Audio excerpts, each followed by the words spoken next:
Hey, what's going on, friends? Today I decided to just kind of cut out that introduction thing, so we're going to jump right into it. I do want to give a couple of minutes for everyone to show up, so in the meantime, I'll just go over what we're going to be talking about today. We have Apple being rated as the most intimate brand among millennials. Not sure exactly what that means. China's law enforcement has expanded the use of facial recognition glasses, which is kind of creepy. The FBI arrests CEO of a company that's selling custom Blackberries to gangs. So last Thursday we talked about Blackberry security, and obviously that can be used for good or evil, but it looks like they were changing these phones to work specifically to help protect criminals, which is what do you expect? If the technology exists, then it exists. And of course, Apple's iPhone 10 versus the Galaxy S9. This is kind of the big topic today. All things considered, I've added a poll up to the top card. I think it's up in the top right hand side. If you click on that, you can vote. I'm interested to hear what everyone thinks as of today, not as of 6 months ago or next year or whatever, but as of right now, knowing what you know about the iPhone 10 and the Galaxy S9, regardless of which one you happen to own, what would you buy today? All things being equal. And we'll talk about how they stack up against each other, the differences in price, and of course, all of your comments and questions, which are the most important thing here. And within 24 hours, if you're watching the replay for this video, I will always add timestamps down to the video description so you can jump to whatever section you like to. And of course, please remember to hit that like, share, and subscribe button, especially the like. That really helps me out a lot. And last but not least, today is World Day Against Cyber Censorship. I'm not sure what that means, but for what it's worth, I thought it was something we should at least mention. All right, let's get it started.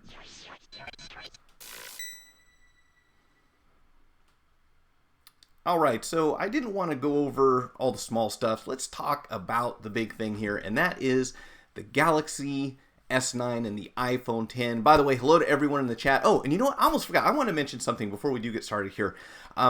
Daylight savings time almost got me again, and I don't know what the deal is, how we think that we can add or remove extra hours from the day. There's 24 hours in the day for most, for all practical purposes, and of course, even though all of our clocks update automatically, if you're wearing something that has to be manually adjusted, that's a problem. But unfortunately, it's hard to use that excuse anymore. We used to tell our parents and our employers that, oh, I'm sorry, I forgot to set my watch forward, and that's why I'm a little late to work today. You can't really use that excuse anymore because everything updates on its own, but it doesn't change the fact that it feels like you lose an hour of sleep. So if someone reminds me, I think next year, whenever we do this jump ahead thing for daylight savings, I might just reschedule my live stream for an hour later and then switch it back to the normal time when they readjust that thing. I don't know. It seems like such an outdated idea. I don't want to go into the history of it, but I don't really think we need daylight saving time anymore, savings time. So if they got rid of that, I would be fine with it. Also, I wanted to give a shout out real quick to Repair X. They sent me this t-shirt. Check this out, guys. So this shirt is, as far as I can tell, it looks like an iPhone 5 or an iPhone 5S disassembled sort of backwards, and they've got a whole line of t-shirts with a lot of pretty much like smart comebacks to things that people might say. So you should check them out. They sent me an organization pad for doing phone disassembly a while back, and I did a video on that. Anyways, let's move on here. So we have Zillow's Joshua Patrick Alvarez, I hope I'm pronouncing that correctly. What's going on, Nate? Greg M. Yes, Mexico's Sinaloa drug cartel was the one we were talking about with the Blackberry stuff. Harvey, good to see you. Tech for your needs. How's it going? Wow. Those pesky farmers. Well, yeah, sort of. Hawaii, what's going on, man? I have not seen you here for a while. 1 hour later is good on daylight savings. Yeah, I'm just at the point where that worked a long time ago, but come on, the time is what it is. It's such a weird thing. In any case, back to the topic at the upper part of the list here, and that is the iPhone 10 versus the Samsung Galaxy's S9. And here's the thing. Let's acknowledge right off the bat that there will be diehard Samsung and Apple fans who are going to get what they get. And to the extent that it may not even matter to them what's in the phone. They're going to buy it. So let's set those people aside. And obviously there's another group who just really don't care, and they're going to buy whatever works for them, and they're not really, going into the idea that they need the latest, greatest, best specs, and there's nothing specific about a phone that's a big deal to them. So let's set them aside as well. And let's think about the people in the middle. And this is obviously what manufacturers are fighting over. Getting the people who are on the fence, those who maybe have an iPhone and they're kind of frustrated by something about that particular device, or they have a Galaxy or an Android phone and they're thinking, you know what, everyone else has iOS, I'm thinking about switching over. And this is what it really comes down to, in my humble opinion, when we talk about these flagship phones, is them fighting to get people who are kind of, ready to be influenced one way or the other. Should I choose Apple? Should I go to Samsung? Should I stick with what I have? Should I move over? And the biggest factor probably is this. It's just extra work in order to convert from one operating system to the next. And I'll be the first to say that whatever it is I grew up with, that's what I got used to, and I was resistant to anything new that came along. And I think that's just human nature. If you get comfortable to using something, let's say you drive an automatic and someone tries to sell you a stick and you don't drive a stick and you have to learn how to drive all over again. A lot of people just feel like that trade-off is not worthwhile. So, this crowd that we think about in the middle, who are either phone enthusiasts who are quite familiar with both operating systems, or people who don't really have a strong preference or are looking at, what's going to sway me one way or the other? And that's my biggest question. What would make your buying decision, the most important factor at least? So let's bring this up here on the screen here. Let's get this here so we can see it. And this is on the Motley Fool, and they're talking a little bit about mainly the price difference. So for one thing, if you're looking at an iPhone 10, you're talking about a $1,000 phone, whereas with the Galaxy S9, you can get something more in the neighborhood of $720 when you buy this device. So that obviously was going to be one of the things that would affect someone's decision. And one of the, at least what we've heard when it comes to people who didn't upgrade from the iPhone 7 or the iPhone 7s Plus, the iPhone 7 Plus to the iPhone 10 was, one, the price point was a little too high, and number two, they were happy with their phone the way it is. And that's one of the things that always makes us suspicious about planned obsolescence, when you feel like your phone after a year just wasn't, isn't anywhere near what it was in the beginning. Of course, we had the whole battery gate issue and so forth, but Android is not immune to these problems either. After a few updates and after the battery gets older, there are different but still significant issues with those phones. So, in either case, the big thing here is that if you went to the iPhone 10, you're going to be spending a lot more money, or, significantly amount of, let's get it out today. I'm sorry. See, I am still an hour behind here. So, apparently, we have $719.99 for the 64 gig S9. I'll stack up the cameras here just in a second. I think we had a question in the chat, and I don't want to get behind too far. What's going on, playlist? Samsung gives you a discount, and Apple doesn't. Have you heard about the iPhone 10 screen replacement proximity sensor not working? Yes, I have, Hawaii. I read that. Actually, I think I saw it on Reddit, as a matter of fact.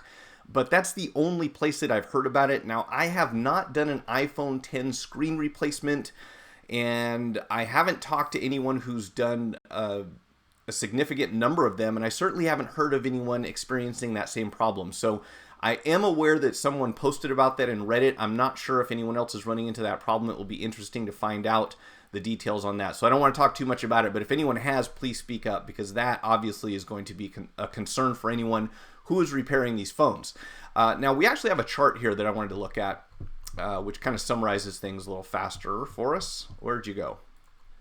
I want to say it was right there. Okay, so on this chart, that's not it either. All right, where'd you go? I had everything ready to roll this morning, and they had a side-by-side here, these guys. Am I going to have to read this for myself? I guess I might. Gosh darn it. Okay, well, let's use this anyways. Hey, Wayne Taylor, what's going on? Those pizza boots. Time for pizza Tuesday. What do they call them again? Pizza boots, something tops. I can't remember. So let's talk about. I'm really frustrated right now because I can't find my chart. I had the chart here, and that's not it. All right, guys, let's do this for a minute. Let's talk about Apple. Where the Galaxy S9 Plus dominates the iPhone 10 is how much better it holds apps in its memory.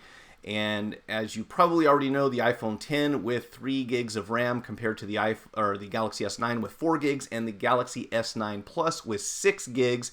And this is apparently becoming an issue as far as the way that the memory's handled. Now, obviously, RAM is expensive, and that seems to be one of the reasons, at least, that Apple might not have wanted to include quite as much in their phones. And we know that when it comes to processing speed, this is also another thing that's difficult to compare, forgive the pun, but apples to apples, because the way that Apple's system is set up to optimize everything that's made for Apple by Apple doesn't give us the ability to just kind of look and say, okay, you have this much RAM and you have this much processing power, and compare that to Android, because obviously these things are optimized at a different level depending on the manufacturer and the applications that are installed on the phone. And that's the other factor that we throw in here, is that when you're looking at Android, we don't have the same sort of process that goes into optimizing and vetting apps for the phone. So that's definitely going to be something to take into consideration.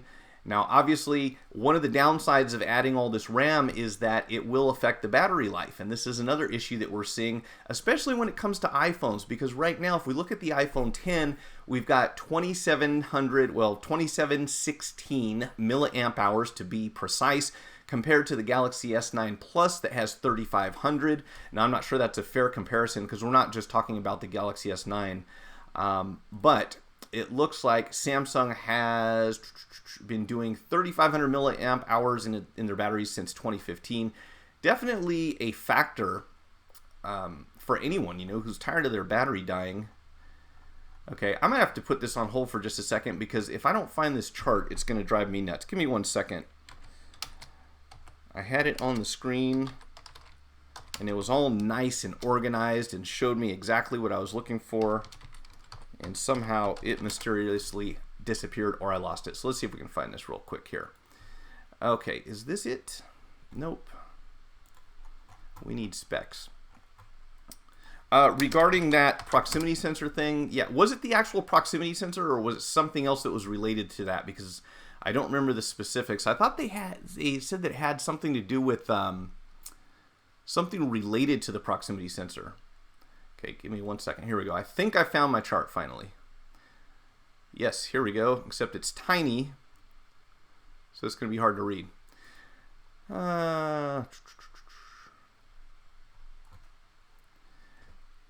call him OCD Mike. Yeah, you're going to have to, because something really strange is going on. I feel like my browser got hijacked here. And it probably did. And you know what's funny is I've been going through and muting every single tab that I open, just so I don't get that surprise noise coming through of someone's website playing a video when I don't want it to be playing through my speakers. So pretty much every website I go to now already has all of the tabs muted along the top, which is great. I love that they added that to Chrome. There's nothing more annoying than landing on a website and then it starts playing a bunch of music. All right, well, I guess that's not going to happen. So let's go back here and take a look at the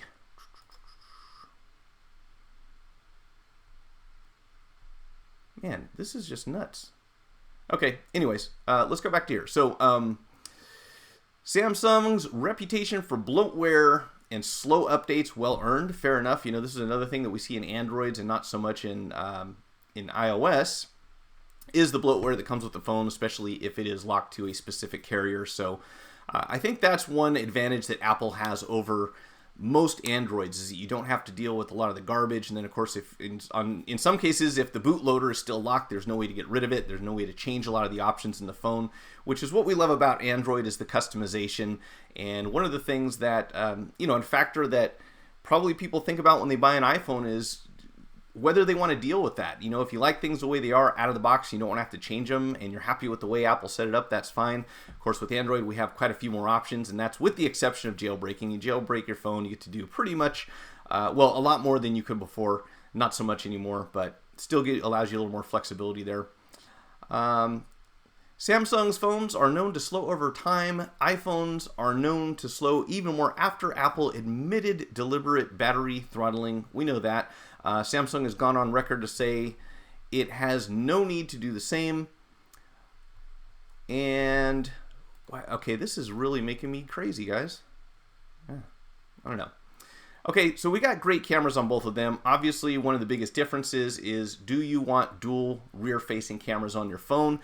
Do you want a headphone jack? Is this a big factor for anyone anymore? Do you care about having a headphone jack on the phone? And, you know, something that kind of surprised me, because I consider myself, I don't want to say an audiophile, but I certainly enjoy higher quality sound when it comes to music, you know, to the point where I'm even still a vinyl enthusiast. I still love listening to a record because it has a different sound to it than any sort of MP3 does. And we could probably debate that all day long, but we actually have proof that harmonics are affected by tones that the human ear cannot hear. So all that stuff that they strip out of audio to make it into an MP3, it does in fact affect the overall sound quality of the end product. So for someone who sat and listened to the same song, one on a vinyl record and one on an MP3, you can certainly notice some differences. Of course, it depends on the type of music that you're listening to.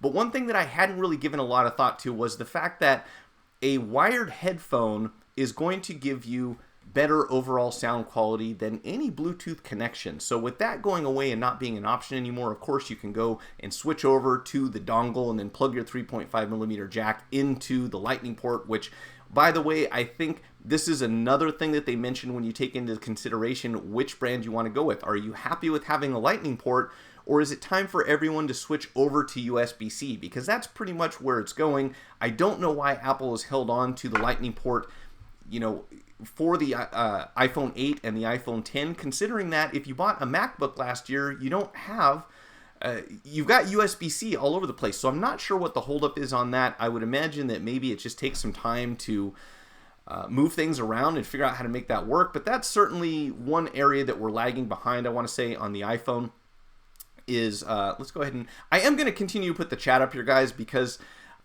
there's a possibility I might go in and trim this video up, and when I do, the chat will disappear from the YouTube page. So if we don't have it on here, it's going to be hard for people to see it. So I'm going to leave it here for now.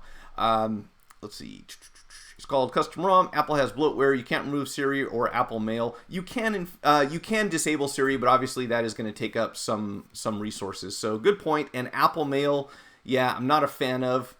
Definitely don't. It's not my default. I don't use Apple Mail. I like that in iOS 11 you can remove many more of the stock apps, such as voice recording. GTM checked in mobile repair. Yeah. Okay, so we've got great cameras really overall on both phones. Probably the biggest difference is that we've got a dual camera setup on the iPhone 10. So again, if that makes a difference to you, the fingerprint scanner and the Touch ID. The Touch ID and the facial recognition, this is another thing that is a factor, I guess, depending on your preference. You know, with the Galaxy S9, you have both, basically. I mean, it's still sort of an awkward placement, and I think that having a fingerprint scanner on a home button down at the bottom of the screen or on the back of the phone is a little goofy. I mean, I prefer it behind the camera, you know, just below the camera where Samsung has put it. Obviously, this is completely subjective. I still think the home button overall at the bottom of the screen is a very awkward thing to have, so I'm glad that's gone away. Personally, I prefer to have a back button to a home button. I think it serves, it makes a lot more sense in my mind that when we have so many different applications, not just the browser, but anything that you're using, in order to have the option to just click a back button instead of having to go back to the home screen or double tap and then try to find another tab or reach all the way up to the top left-hand corner of the screen to go back, to me that doesn't make sense. So I am a big fan of these tempered glass screen protectors that actually have the back button built into them. That's pretty cool, but why not just build that into somewhere that's very convenient, you know, right by your thumb? And that, I think, would be the ultimate build for a fingerprint scanner, if that was something that you're in favor of, is just put the fingerprint scanner right where your thumb goes on the side of the phone. So you don't have to reach around to the back, you don't have to reach down to the bottom. You just hold the phone the way that you always do, and your finger or your thumb are resting on the fingerprint scanner. Wouldn't that make more sense than having to hide it on the back of the phone or do something goofy like that? I don't know. Just my thoughts. The other thing we have here is Samsung with an 8 megapixel front-facing camera with an f-stop 1.7 and one 12 megapixel rear-facing camera. So we already talked about that. So we've got 12 megapixel rear-facing cameras on both. On the iPhone 10, we have 7 megapixel front-facing true depth and on the S9, 8 megapixels. So 1 extra megapixel, if that makes a big difference to you. And obviously, this all depends on how those, all the other factors obviously come into play when you're looking at a camera. It's not just all about megapixels, but certainly that has something to do with it. When it comes to the design, everyone's going near bezel-less. We know that. I know it's not new, but this, I think, might be something that people take into consideration. Do you prefer that your screen space is optimized by having a very small stripe at the top and or bottom, or do you prefer to have the notch? Does one of those feel like you're making better use of that real estate? And obviously on the sides, pretty much going edge to edge for the most part. And one thing that gets me, and I'm really curious to hear if anyone, I was going to get to that, Wayne. When it comes to storage, that's the other thing. My understanding is that it would, if we're talking about the same thing here, my understanding is that it would support up to 400 gigabytes of storage, and you're saying 512. So obviously we let's see if we can find it here. The main thing being this expandable storage, because on the iPhone 10 you're going to max out at what, 256, whereas with the Galaxy S9 we've got expandable micro SD storage. So if storage is going to be a factor for you, definitely something to take into consideration. Although I get the feeling that all of these different things put together are going to affect such a small group of people. That's kind of the downside here. But I'll talk a little bit more about that later. Two Samsung model. Here's the other thing also is, with the Samsung models having your option of Touch ID or facial recognition. So will Apple switch to an in-screen finger Touch ID system? We really don't know at this point. And if they do, are they going to keep facial recognition? That is a good question, because I kind of think that Apple might be really going towards having a full screen display, no notch, no nothing, edge to edge. It seems like this is what manufacturers are competing for, even though we have a bunch of Androids that are doing the same thing, putting a notch at the top. But I think that everyone's going to try to minimize that notch or figure out a different way to make the phone work. The thing is, though, how are you ever going to have a front-facing camera and probably proximity sensor if you have an edge, a true edge-to-edge, top-to-bottom display? There's got to be some other way to fit that, to make those types of hardware work, and to go through an OLED or any other type of display, which I should have mentioned. These are both OLED. How can you make that work? I'm not sure that technology is anywhere in the near future. It's entirely possible, but questionable at best. So for both phones, we have 5.8-inch displays. As far as the battery, we talked about that. Screen resolution-wise, we have a pixel density on the iPhone 10 of 2960 by 1440 for 568 pixels per inch. And for the S9, we've got, I'm sorry, did I get this backwards? Okay, my bad. So that's the S9. The S9, we're talking about 568 pixels per inch, 2960 by 1440 resolution, whereas the iPhone 10 has 2436 by 1125 and 458 pixels per inch. So slightly lower resolution when it comes to the pixel density on the iPhone 10. And for that reason, they say the Galaxy S9 was given an A+ grade and named the best performing OLED screens available right now. They're also saying that in quite a few benchmarks that the S9's performance is beating the iPhone 10. I don't think by a huge margin, and this is the thing that we see at this time of year and then again in September, is whoever the top manufacturer happens to be saying that, hey, we have the fastest, best phone on the market there is right now, until a few months later when someone else releases another phone. And it always kills me when Apple or Samsung or anyone else says we have produced the greatest phone we've ever made. And I would certainly hope so, because if you haven't built a phone that was better than the last year's model, then obviously you're treading water or you're going backwards. So that statement always makes me laugh. It's a little like saying it is what it is, whatever that means. It doesn't really mean anything. It doesn't really add any information to that particular conversation. So according to at least one article, the bottom line is that we really have to wait until March 16th till we can get a few more tests going and some feedback from customers to find out about what they think of the specs and the design.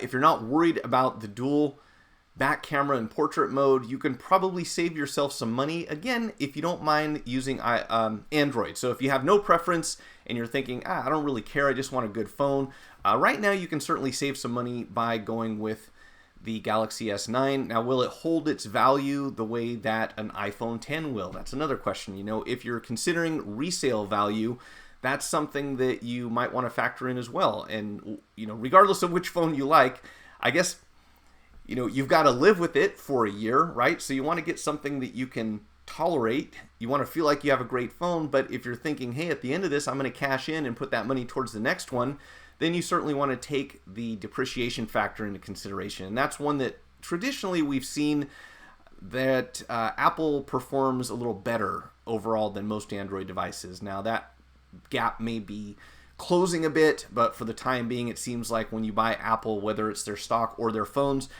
at the very least, you know that over a long period of time, you'll probably maintain much of that value. All right, so let's hear what you guys have to say. I'm very interested. I stand corrected. Mike, S9 can support up to 2 terabytes SD card according to Google search when they exist. Really? Interesting. So I want to look this up. In fact, Wayne, you can put a link on there. If you want to shoot a link in, we'll bring it up on the screen. Because I read a couple different things. The one that I read this morning said 400 gigs. Again, some of this might be a little, you know, gray area since we have the official launch this week. It looks like it looks like this site froze. Maybe that's why I can't see my chart. Let's try reloading this page.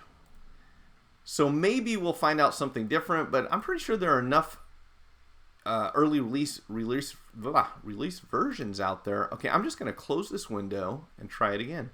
You know, my browser. Okay, there we go. My browser is acting really goofy here. I probably have too many things going on at one time. All right, what are we looking at? Oh, that's still Forbes.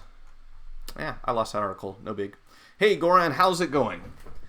All right, so we will come back to that. Again, there's a poll up at the top right-hand corner. I'm interested for you guys to tell me what you think about iPhone 10 versus Galaxy S9. And I opened that link, Wayne, and this is what I got for some reason. I don't know why. Let's see. Let's bring this up here. This is what I got. Is can't be found. So did part of that get cut off somehow? Let's try this again. So this is the link that it gave me for some reason. Let's see. Let's try copying it. Copy link address and paste it in there. See if that'll pull it up. Yeah, I'm just getting page can't be found for some reason. I don't know what's going on with that. We'll try to figure it out in a minute though. So I do want to go over real quickly a couple other things that I thought were pretty interesting here.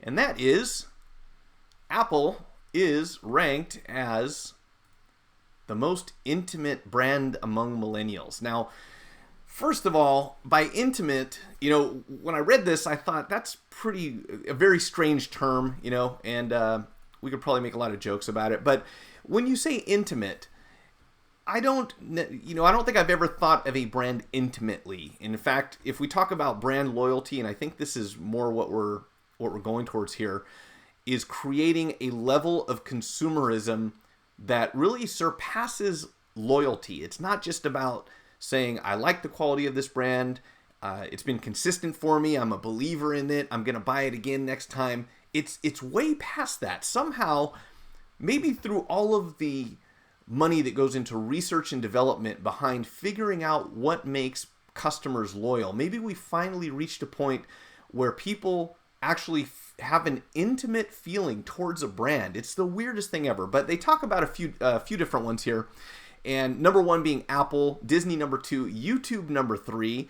This is all kind of bizarre to me because of the terminology. I mean, when you talk about being intimate towards your brand name, and first of all, I want to say when it comes to Apple specifically, I don't think that we should limit this to millennials. If you talk to anyone who is an Apple enthusiast, you will get the feeling that they feel a level of intimacy towards their brand, which concerns me a bit because, you know, when you break it down, you think about it, there is no brand out there in the world that has any loyalty to you. You know, the moment you stop spending money on, you know, the moment you stop giving your money to a large corporation, they could care less whether or not you exist. You're basically in the way, if anything else. So there is no reciprocal, there's no reciprocation in that relationship. If you feel intimate towards a particular brand, that brand only cares about your money, plain and simple. So maybe you can say now that money can buy you love, because that's, you give them money and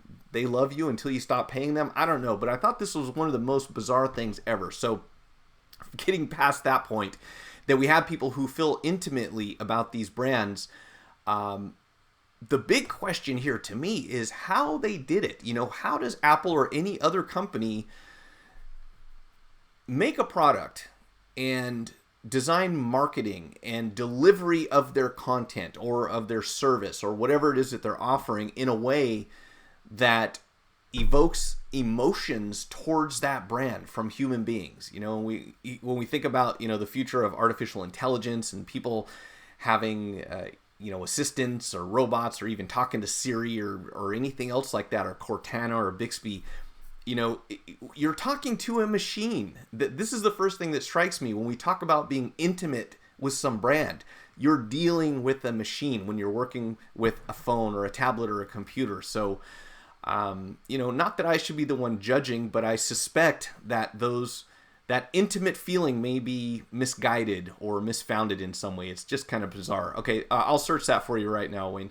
S9 2 terabyte, and we shall see if we can get 2 terabytes onto the Galaxy S9, because man, that is some crazy amount of storage. Let's try this on the page that didn't work before. Why is it showing my mouse? That's bizarre. Okay, S9, there it is, just like Wayne said. Hey, look at that. There was Greg from Greggles TV. We had him on here a couple weeks ago, and he is the second result when you Google S9 2 terabytes. So go check out his channel after this live stream if you want. Good guy. He's got a daily news thing that he does, talks about technology all the time, and pretty cool guy. We hung out with him for an hour a couple weeks back. Okay, Galaxy S9, according to Android headlines, to support 2 terabyte micro SD cards. That is amazing, first of all. Secondly, here's the thing that always concerns me, and I was dealing with one of these, where'd I put it? I was dealing with one of these yesterday. I don't know if you guys saw it, but I did where'd I put it? I did a video about this microscope that takes a micro SD card just recently. And obviously, when you plug this into something like a MacBook, for as long as they continue to support SD card slots, you've got to put it in one of these little adapters. So let's get that to the camera. So you've seen these before. You got to put this thing in a little adapter in order to plug it into the computer. And I was sitting here thinking about all of the video that I have stored on this little card right here. And on the microscope itself, you've got to push it in, and then it stays in place, and then to eject it, you push it back in and ejects again. Now, obviously, you're not going to be doing that, I wouldn't think, on your phone too often. But if and when you happen to get unlucky enough to damage one of these, because I was fumbling with it a bit, trying to get it in and out of the slot, what happens if you break that? Especially if you have 2 terabytes of data, or, obviously it's not going to be full, but let's say you have a terabyte worth of data stored on here. I hope you have a backup.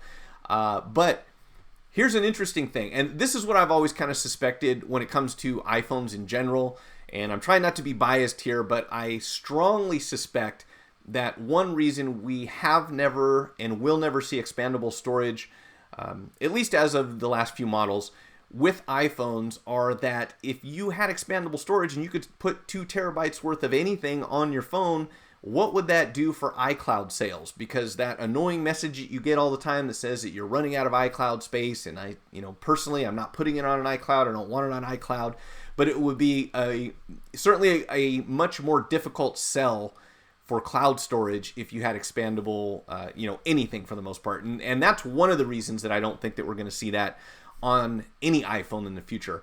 By the way, let's see it. Let's dig into this a little bit here. Samsung won't. Due to the state of affairs, it remains unclear whether the S9 and S9 Plus will truly be the first smartphones to support 2 terabytes of expandable storage. So, due to what state of affairs?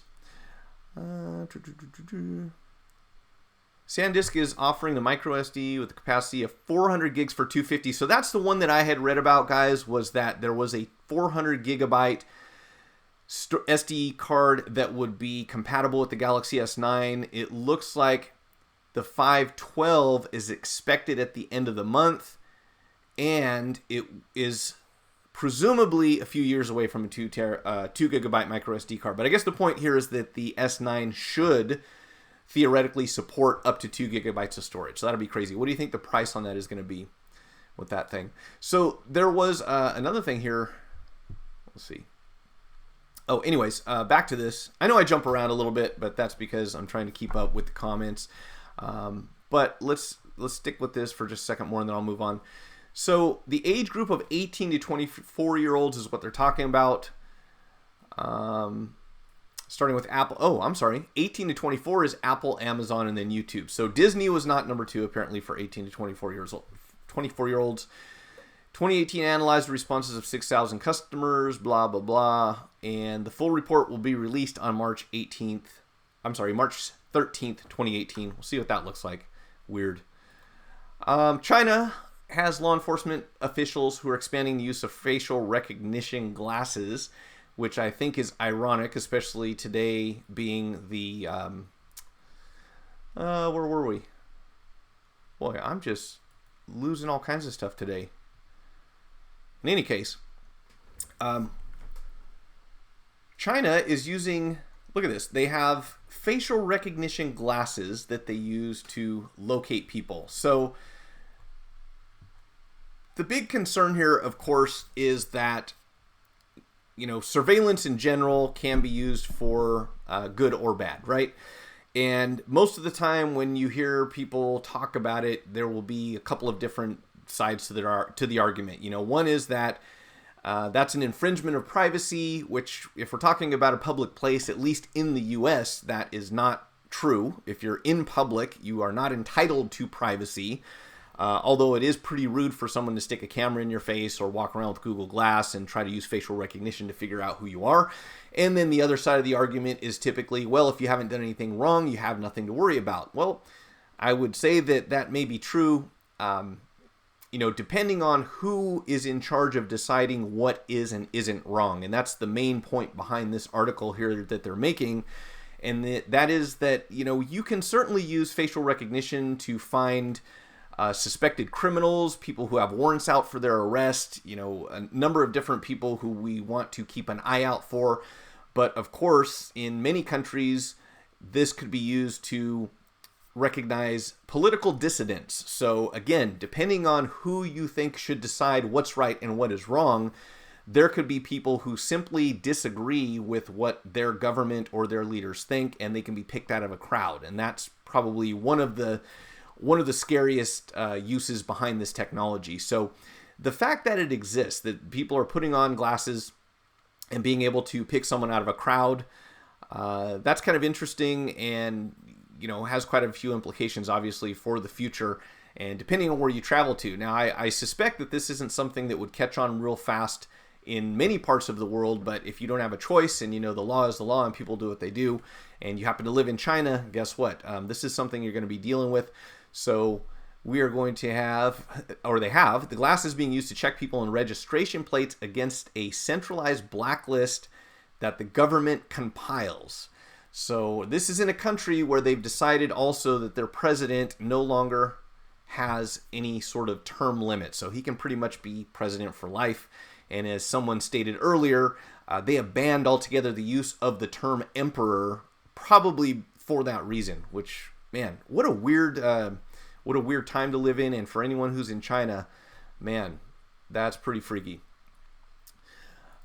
Let's see. All right, so next up we got the FBI arresting CEO of a company selling custom Blackberries to gangs. So as I mentioned earlier, we talked about BlackBerry security last Thursday, that probably being one of their big claims to fame was their encryption and being able to secure your device and make sure that it's unhackable and no one's ever going to be able to break their encryption and get your password, you know, to the point where some governments had talked about basically kicking BlackBerry out of their country completely, so you couldn't use them. And Pakistan was one of the countries who said that the encryption on BlackBerry was so strong that they did not want the BlackBerry system to be available to their citizens. I don't believe that ever actually happened. BlackBerry didn't leave Pakistan to my knowledge, but you know, for all practical purposes, we don't really see them anymore. We don't see a whole lot of BlackBerry. However, it sounds like, according to this article, that the Sinaloa cartel in Mexico was actually buying specially modified Blackberries that were made to conceal their activities and their communications. They were I don't know what you could do to a Blackberry, and it doesn't really go into details as to how this worked, but apparently there's some way that they were able to modify these Blackberry devices so that anyone who got a hold of them wouldn't be able to find anything. And the company that was selling them, their CEO has been arrested. I don't know if we'll hear or see any more of this, but kind of weird. And unfortunately, an argument, I guess, against encryption. So let's just read a little bit of what this says. Custom extra secure BlackBerry phones remain a staple of the criminal underworld, blah, blah, blah. Vincent Ramos, the founder of the well-established phone mod seller Phantom Secure, so that's the name of the company, for allegedly aiding criminal organizations that include the Sinaloa drug cartel, probably not limited to just that organization. The company altered BlackBerry and Android devices to disable common features. So my guess would be that they were using BlackBerries that were already running Android OS to disable common features, including the camera and web browsing, while adding pretty good privacy for encrypted conversations. And it wasn't just turning a blind eye to the shady backgrounds of its customers. According to investigators, it was fully aware of who was involved. So whether or not, I assume that they committed some sort of crime because they knew what the intentions of the people who wanted to use these devices were. So maybe at some point you've got to start doing a background check on people that you sell things to. I don't know. I guess because they knew about it, fully aware, then that would make them liable. That would make me wonder, where that responsibility lies, because we have people who ask all sorts of things. And it mentioned removing the camera. I mean, there are obviously some valid reasons why people might want to have a camera removed from their phone. I remember people who worked on government installations coming in and saying, I can bring my phone to work, but only if it doesn't have a camera. We had to physically remove the camera hardware from the phones. We've had parents who didn't want their kids to have a phone with a camera in it attached to the internet. So they would come in and say, I want this camera completely removed, and we would do that, put the phone back together, and there you go. Now you have a smartphone, you just don't have a camera. So obviously there would be some reasons why that, a legitimate reason for removing the camera. As far as the web browsing, I don't know what that was all about. But hey, Beha, what's going on? Let's see. Amazon Australia has... See, Wayne said, Amazon Australia, been failure so far here. All my orders go through Amazon USA. Oh, that's no Mr. Myth. Oh, here we go. Been to China many times. Chinese cops do bugger all. They do their best not to do anything. Okay, well, that's what they're saying anyways. You've been to China. That's more times than me because I have never been there. Where'd my article go? Yeah, there we go. So if not, maybe it's all propaganda. Maybe they're just telling us to make us think that we have it better than everyone else, which wouldn't be a big surprise. And I think that most countries do that. It's called nationalism or something like that. Okay, so we're back to the S9 there. And what do we have here? We have building the data-powered bank for the extreme data economy. How did I even get that? That doesn't even belong here, guys. I don't know where that came from. And in fact, I want to say that maybe we have gone through most of the stuff that I was going to talk about. I did have some pictures that I'm going to try to bring up here in a second and see if I can get it on the screen because I thought it was kind of funny. But that is going to involve me shutting off that right there. Let's go over here and see if I can get Dropbox on this thing, because I unfortunately cannot get my images from my phone directly to my computer. I don't know why.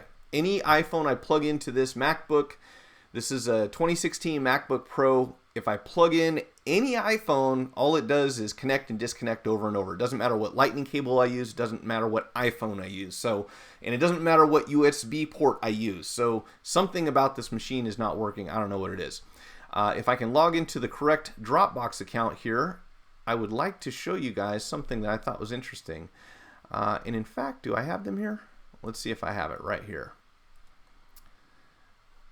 Oh, geez. I got to deal with these ads here. Now, let's log out of this. I think I'm in the wrong account. And let's log into my other one.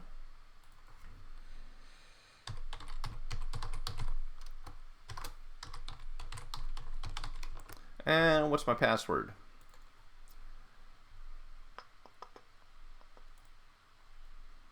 Uh-oh. Do I know what my password is? Probably not. All right. Well, maybe that's not going to happen. Let's see if we can find an image.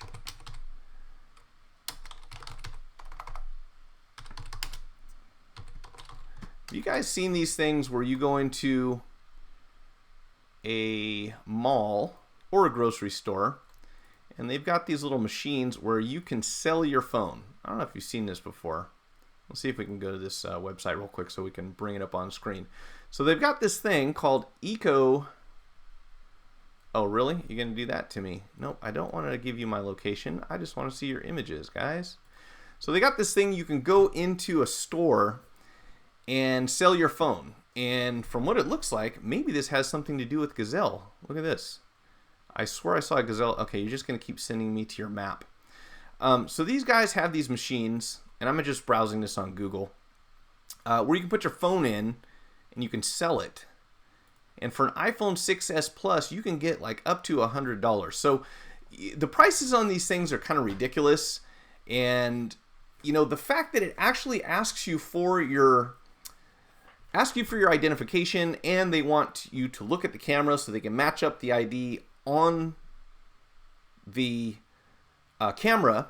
Make sure that you've got to you have to insert, did I say actually like 9 times just now? You have to put your ID into the machine.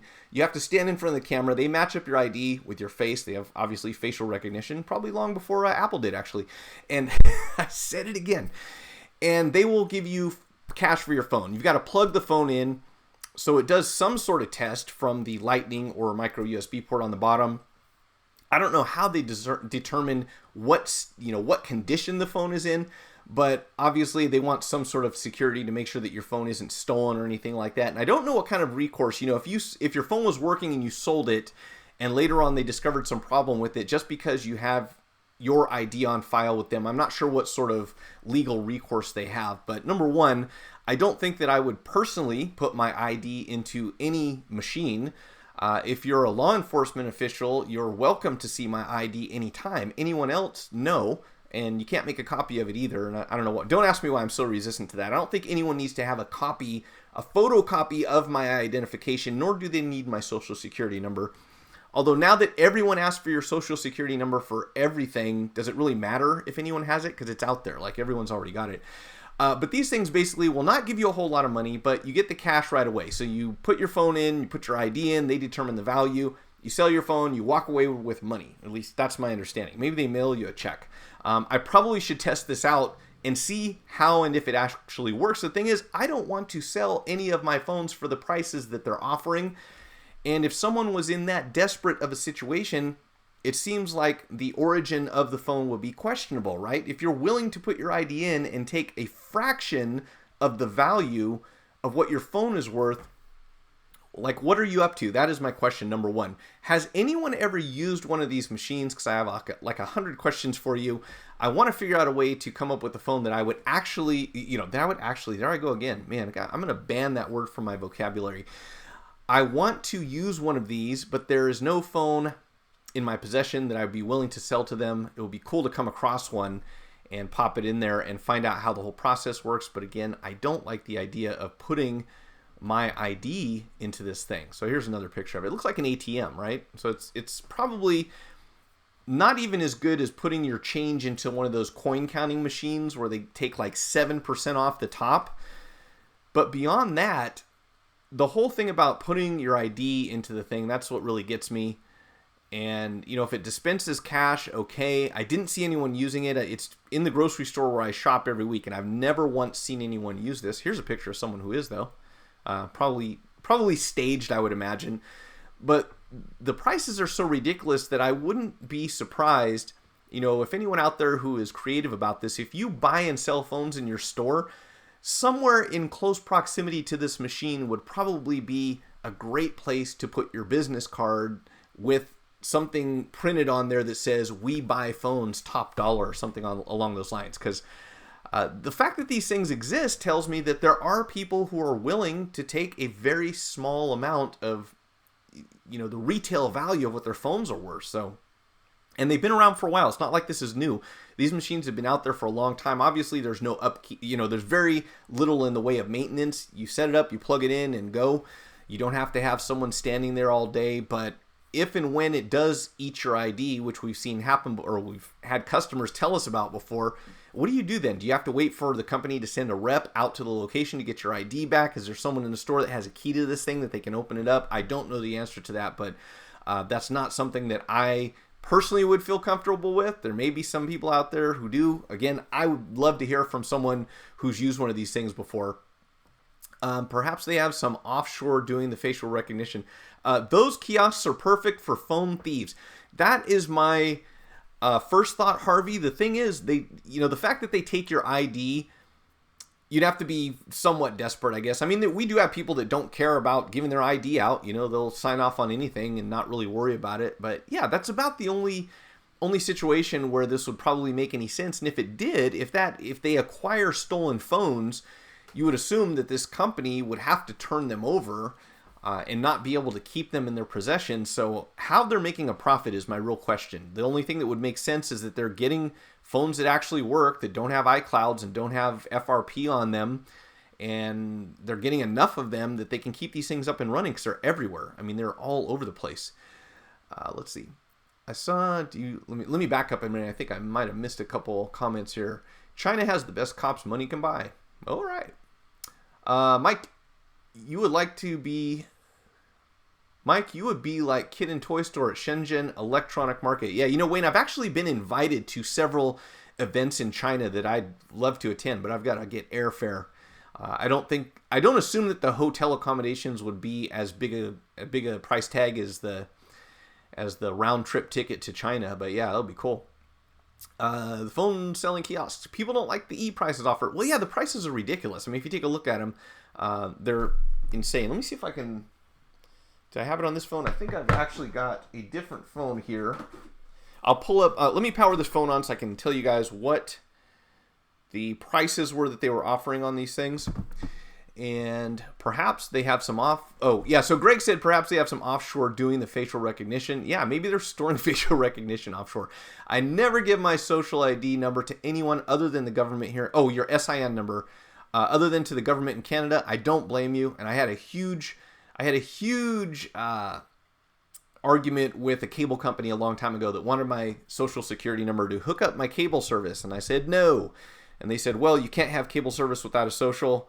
And I said, sure I can. So we argued back and forth for a while, and I finally convinced them, after going through, 9 levels of customer service reps, I got to someone who said, you know what, if you give us the last 4 digits of your social security number, we'll go ahead and sign you up. So all that time, it would have been that easy, but I had to escalate like 3 levels to get to someone who knew that, which was very frustrating. But really, considering what people can do with your social, considering what people can do with the last 4 digits of your credit card number and your address, I would recommend that you don't give those out and be careful about where you leave them laying around because it's crazy.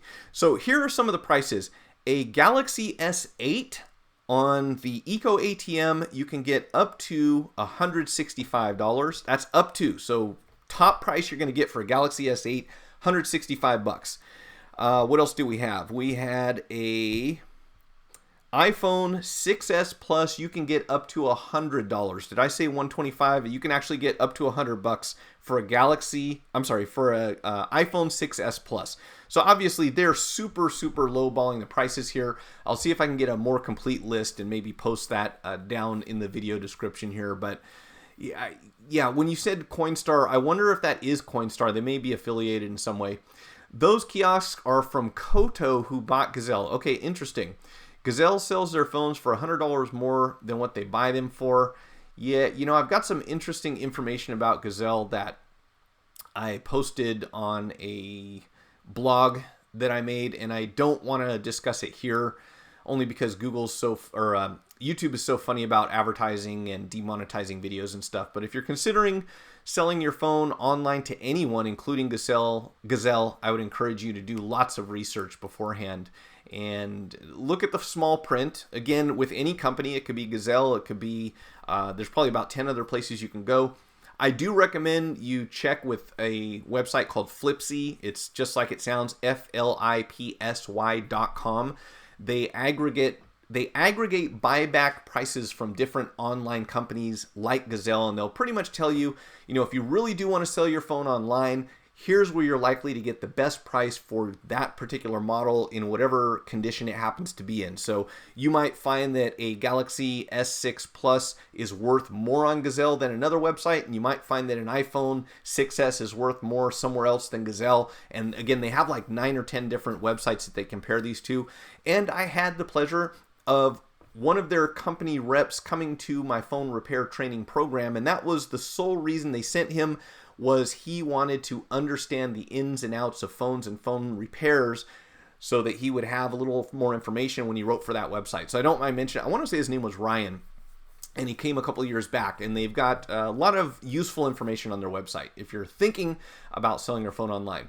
When are the Pizza Boot sell back ATM boots due? I don't know the answer to that question, Wayne.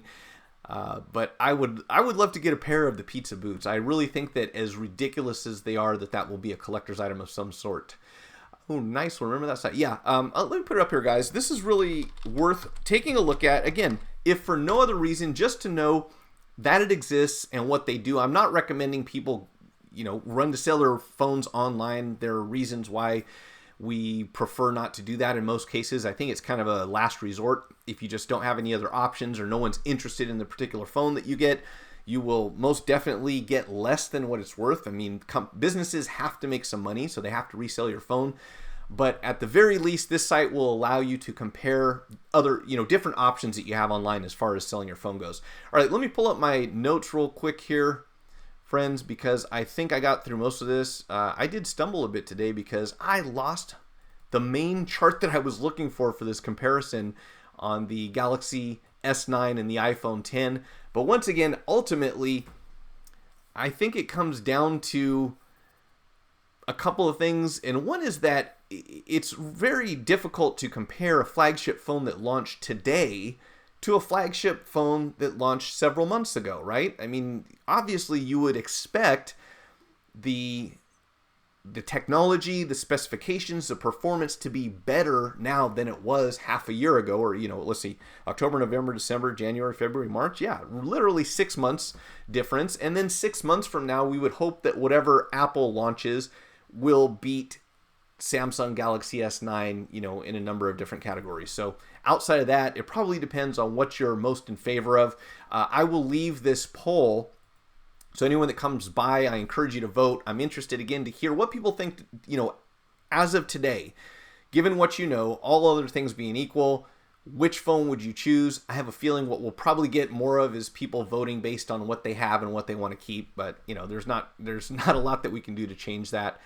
However, we'll see how the Galaxy S9 sales goes. Now, if we can believe what we read online, it sounds like Apple didn't do as well as they expected with the iPhone 10. I'm not saying that they're not profitable. I'm not saying that they're not making more money than they ever did. But when it comes to the iPhone 10 specifically, it looks like there are a few things that made people to decide against upgrading or decide against purchasing this newer model.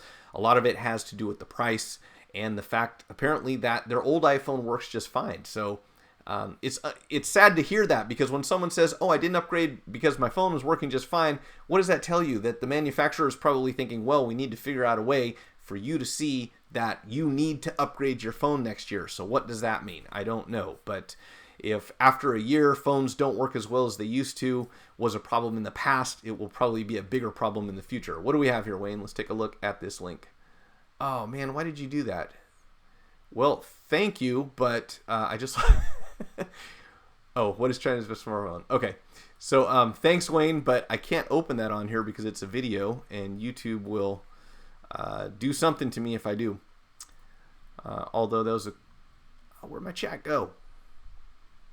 Okay, let's pop out the chat again, people. I don't know what it is, but if I click on a link in the chat, it actually takes over my entire screen. So let's copy this and open it separately. Oh, that was a video, though. I can't play that. I'll come back to that. But we'll definitely take that into consideration. Now, where did my list go? Okay. So today is World Day Against Cyber Censorship. That's it. That was everything on my list, and almost down to the minute. Almost nailed it. All right, so I will keep the chat open here, folks. I'm about to sign off. It's Monday. It's time to get back to work. We'll come back again Thursday at 6 p.m. Pacific Standard Time, daylight, 6 p.m. Pacific Daylight Standard Savings Time, whatever you want to call it. I'm really annoyed by that, I got to tell you. I would be happy if daylight savings time was repealed. And I think we have a few states in the U.S. where they do not observe that bi-yearly event. I believe it's Arizona, if I remember correctly. I think they did away with daylight saving time. And if they did, you have my admiration and undying respect. Bye to you guys from USA. Anyone from South Africa? Good China YouTube channel. Okay, I'll check that one out for sure. The machine will scan your driver's license to match your identity to your phone. It will also scan your thumbprint. The machine will also snap your photo for remote live human ID verification. Oh, so they've got a person on the other end of this ego thing that are confirming that you have the right ID. Okay, fun. Mike, did you watch my women driver video? I did, Wayne. It was quite entertaining. I definitely watched that. I watched a couple of videos from last Thursday's stream, and I watched whoever mentioned the Xbox, whoever mentioned the X-Files episode about the machines being upset, I also watched that.